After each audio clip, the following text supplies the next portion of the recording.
عجب پاپ میوه تمیزی. تا چند ماه پیش داشتم به زور اجاره خونه 60 متریمو میدادم. قصه گرفتن این ویلا و بقیه ویلا هم شاید واسه شما جذاب باشه. اگه دوست دارید همچین جایی داشته باشید تا آخر داستان با باشین. عزیزم ممنونم ازت که سالی یه بار ما رو میاری لب دریا. باور کن کم کم داشت یادم میرفت صدای موج چجوریه. بازم خدا رو شکر که زندگیمون مثل خواهرم نیست. از بس شوهرش خودشو درگیر بیزینس کرده کلن خانوادگی رفاه زده شدن. خدا شانس بده. مسخره میکنی زن؟ میگم مراد جون این پنجشنبه بیاین ویلای جدیدمو سفرود تا با هم یه جوش بزنیم. آره با جناب عباس یه ویلا خریده، داره تو خونه خودم کلاس میذاره، هیچ ننگی از این بدتر نیست. غرورم داره زیر پاش دست و پا میزنه. من دارم به غرغرا میرم، فقط بذارید برم.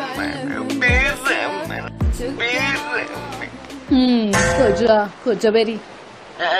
آخ قربون چشات برم. آخ این دیگه چه گفتی بود؟ بله سر بده من. وای گاومون زایید. گاو چیه زن؟ این مرغ تختلاه. گاو چیه؟ مرغ کدومه؟ بابا منم قول چراغ جادو.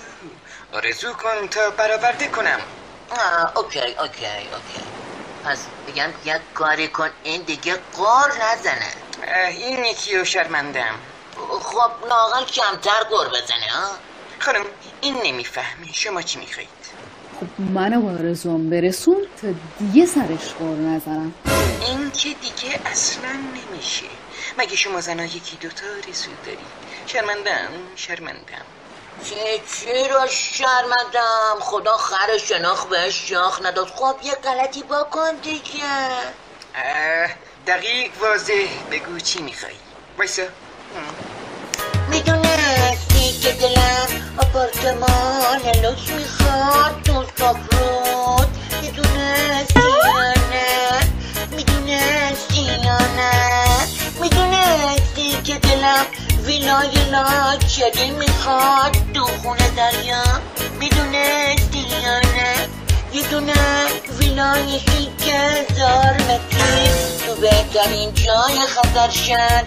میفهمی حالیت کنم بابا بسن دیگه. دریا کنار لطفا یه دونه دریا کنار که استخ داشته باشه. آرزوی قدیم. میفهمی یا حالیت کنم.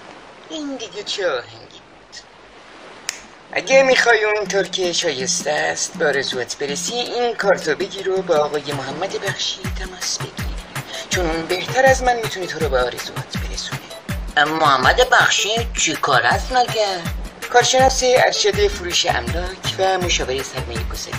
اگه واقعا دلتون آپارتمان تو برج‌های ظاهری سفرود و یه ویلای لاکچری تو خونه دریا و خزر شهر و دریا کنار میخواد تماس بگیرید یا بریم پیشش و ازش مشاوره رایگان بگیرید. تو نه همتون.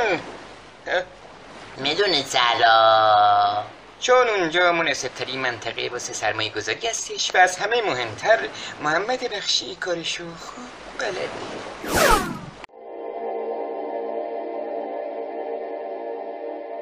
برای کسب اطلاعات بیشتر با ما تماس بگیرید.